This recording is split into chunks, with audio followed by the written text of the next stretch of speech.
বন্ধুরা, বিয়ের আগে ৩ টি ভুল কিন্তু করা যাবে না। এই ৩ টা ভুল করলে কিন্তু আপনার দাম্পত্য জীবন কখনো সুখের হবে না। সেজন্য অনেক গুরুত্বপূর্ণ কিন্তু আজকের এই ভিডিওটি।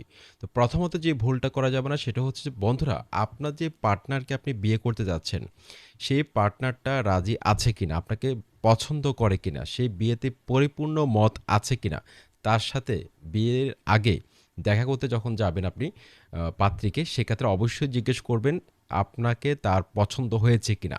এমনকি তার কোনো মতামত আছে কিনা এই বিষয়টা কিন্তু ক্লিয়ার হয়ে যাবেন। তা না হলে কিন্তু সংসারে অশান্তি হতে পারে পরবর্তী সময়ে। ঠিক আছে? এই বিষয়টা কিন্তু ক্লিয়ার হয়ে যাবেন। বাদবাকিটা কিন্তু আল্লাহর হাতে ছেড়ে দিবেন। ২ নাম্বার যে ভুলটা করা যাবে না সেটা হচ্ছে আবেগে জড়িয়ে কখনো বিয়ে করবেন না। বিয়েটা কিন্তু কোনো ছেলে খেলা না। আপনি দায়িত্বটা সঠিকভাবে নিতে পারবেন কিনা এই বিষয়টা কিন্তু অবশ্যই আপনাকে কনফিডেন্স থাকতে হবে। অনেকে আছে আবেগে বিয়ে করে ফেলে। তারপর কিন্তু অনেক কিছু হয়ে যায়। দেখা যাচ্ছে যে ১ থেকে ১.৫ বছর পর বা কয়েক মাস পর কিন্তু ডিভোর্স হয়ে যায়। সেজন্য আবেগে বশবর্তী হয়ে কিন্তু কখনো বিয়েতে জড়াবেন না। ৩ নাম্বার যে ভুলটা করা যাবে না সেটা হচ্ছে যে অহংকারী এবং জেদি কোনো নারী পুরুষকে বিয়ের জন্য সিলেক্ট করবেন না। এটা কিন্তু অনেক গুরুত্বপূর্ণ কিন্তু অহংকারী মানুষ।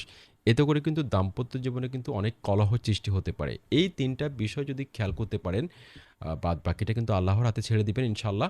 এই ৩ টে বিষয় খেয়াল করলে আশা করছি আপনাদের দাম্পত্য জীবন সুখের হবে।